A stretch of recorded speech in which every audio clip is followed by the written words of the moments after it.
saya di Rakyat Bersuara, saya berikan kesempatan terakhir, paling akhir nanti kepada Bung Ege. Tapi saya ingin menyampaikan satu kesempatan dulu kepada siapapun yang mau menyampaikan. Saya persilakan, saya terbuka.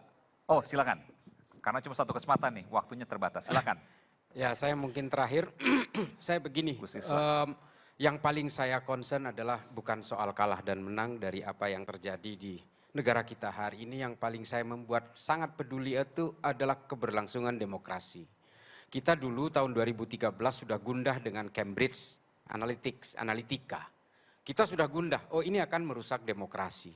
Lalu kemudian itu dilakukan di banyak negara juga termasuk di Indonesia, dilakukan di berbagai negara sampai ke Kenya di Afrika. Cambridge Analytica ini ketika dilaksanakan di sana ternyata memang merusak sendi-sendi dasar demokrasi. Bukan lagi Vox Populi Vox Dei, bukan lagi one man one vote, tapi betul-betul sudah modifikasi digital yang luar biasa. Lalu hari ini kita mengenal ada istilah Jason script, ada lagi intercept backdoor by data cloud. Ini yang disampaikan oleh banyak sekali ahli-ahli IT yang membuat kita kemudian makin gelisah, apakah memang demokrasi kita ini akan dimatikan oleh ordal, oleh pelaku demokrasi itu sendiri. Saya jadi ingat sistem politik seperti yang dikatakan Bang Margarito tadi, memang sistem politik tidak pernah final. Kita mengenal di Yunani ada the early republical system, ada republic system, ada late republical system. Di Islam juga ada syuro, ada mamlakah, ada ahlul halli wal aqdi. Di dalam sistem Romawi juga ada Respublika Romana, ada monarki, ada konsilium plebis. Semua akan berkembang. Tapi ingat, yang merusak dari semua sistem politik yang berkembang itu pasti adalah kecurangan-kecurangan manusia hanya untuk meraih kekuasaan. Indonesia menurut saya sedang mengalami fase ini. Nah, persoalan yang menjadi paling penting adalah bagaimana kita memegang teguh moral. Moral yang menjadi bawaan lahir kita semua ini. Kita semua ini punya bakat menjadi orang baik dan orang jahat. Tapi ada moral yang bisa menentukan itu apakah kita akan menjadi jahat atau menjadi baik. Nah, persoalannya kemudian adalah kenapa saya belakangan ini gundah terhadap Pak Jokowi? Ini mohon maaf. Karena kita menganggap dulu saya sebagai pendukung beratnya Pak Jokowi.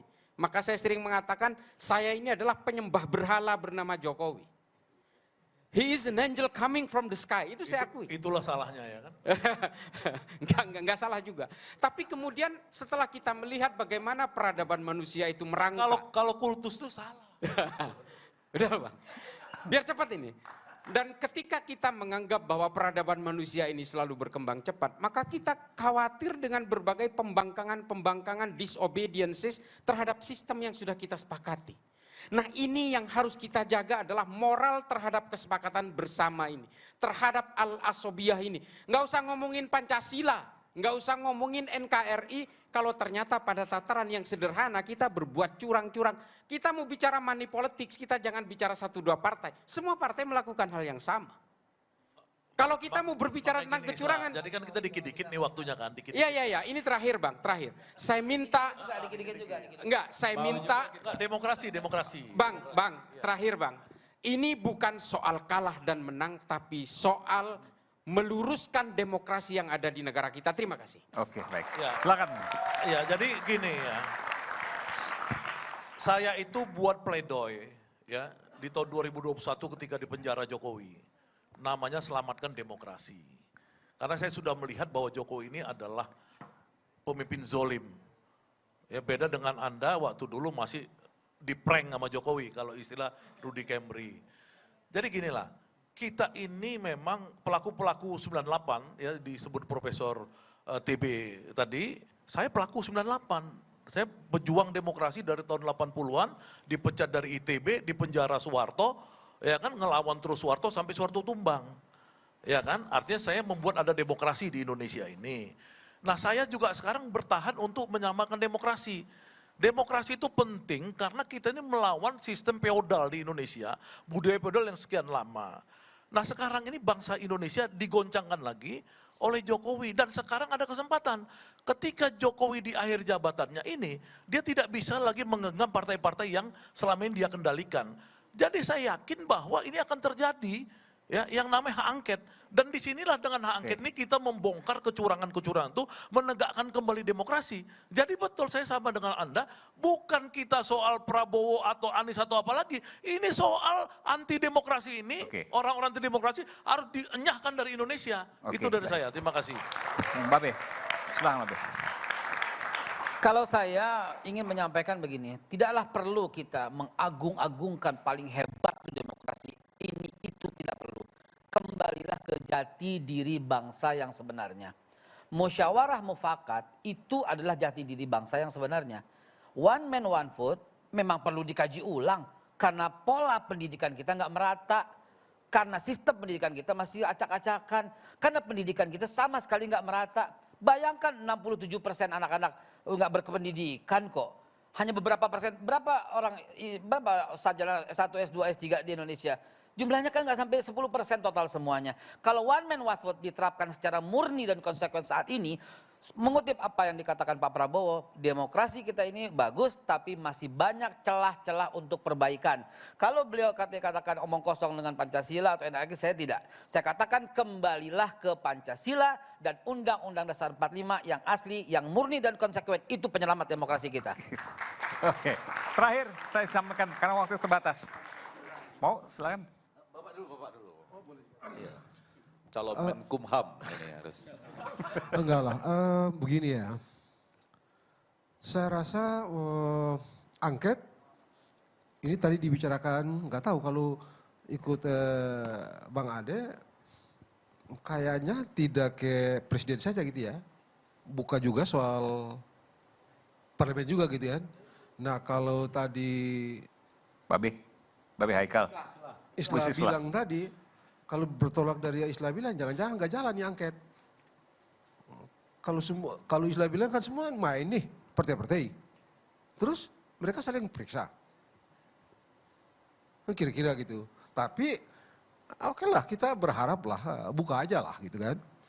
Buka lalu kita semua yang ditemukan di sana mudah-mudahan mereka bekerja betul gitu ya. Karena pengalaman angket DPT beberapa waktu yang lalu itu nggak hilang di tengah jalan, kita nggak tahu juga mana ujungnya itu. Karena itu kita berharap kalau dibuka saja seutuh-utuhnya, sedalam-dalamnya, lalu semua yang kita temukan itu kita jadikan pijakan untuk ayo mari kita tata sistem kita ke depan.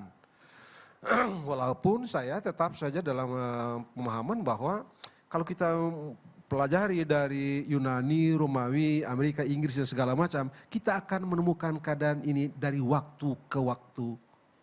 Tidak di luar itu. Curang, penyimpangan sana, penyimpangan sini, penggunaan ini, penggunaan itu, segala macam. Selalu begitu dari waktu ke waktu. Karena memang dia nggak punya bentuk. Jangan-jangan mungkin itu keunggulannya. Karena ini tidak punya bentuk, itulah maka segala macam yang nggak masuk di akal itu bisa ditaruh di situ. Nah, saya memiliki keyakinan kuat bahwa kalau kita terus berada di track ini, track pemilihan langsung presiden seperti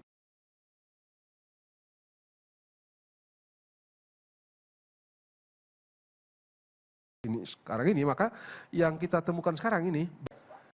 Ya.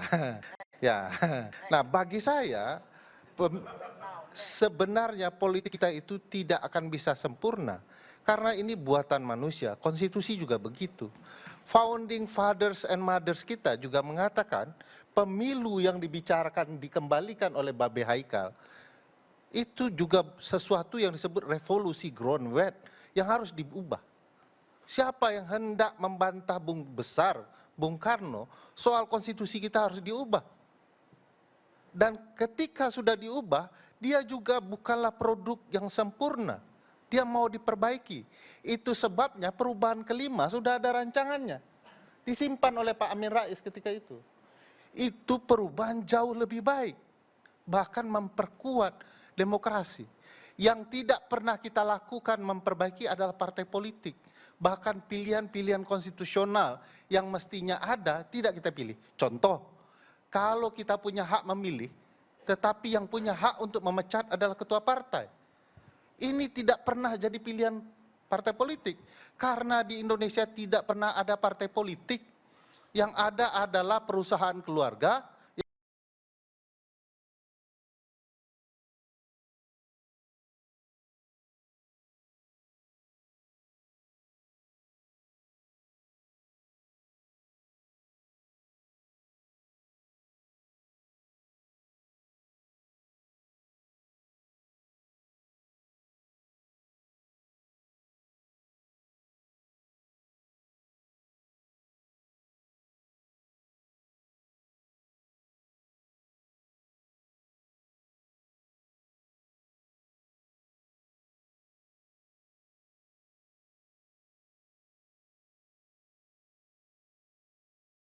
adalah penyelewengan kekuasaan pemerintah. Yang ketiga adalah menekan oposisi setotal-totalnya.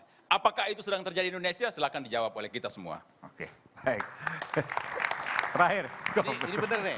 Benar Udah ya? beneran sekarang. Jadi biasanya yang nutup ini Rocky Gerung ya, saya nggak berani oh ya belum, berarti Anda nanti ujungnya. Saya mau mengatakan beberapa hal saja. Yang pertama, saya tetap mengapresiasi semua lah yang sudah melaksanakan pemilu ini ya, yaitu KPU, Bawaslu dan lain-lain. Jangan sampai juga kita nggak apresiasi lah, walaupun pada bagian-bagian tertentu tadi kita kritik. Kalau mereka bilang sama kita, kenapa bukan Anda aja jadi KPU dan Bawaslu misalnya. Saya mau bilang, enggak, saya memang nggak mau gitu ya kan.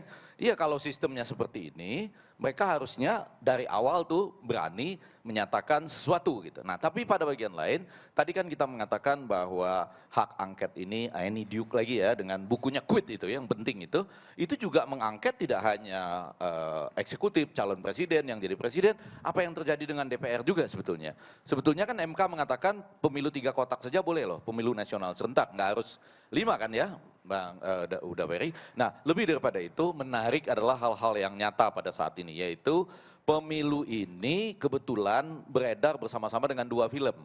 Yang satu itu Dirty Vote, yang satu lagi agak lain, betul ya. Nah, saya kok merasa pemilu ini masih agak lain begitu ya.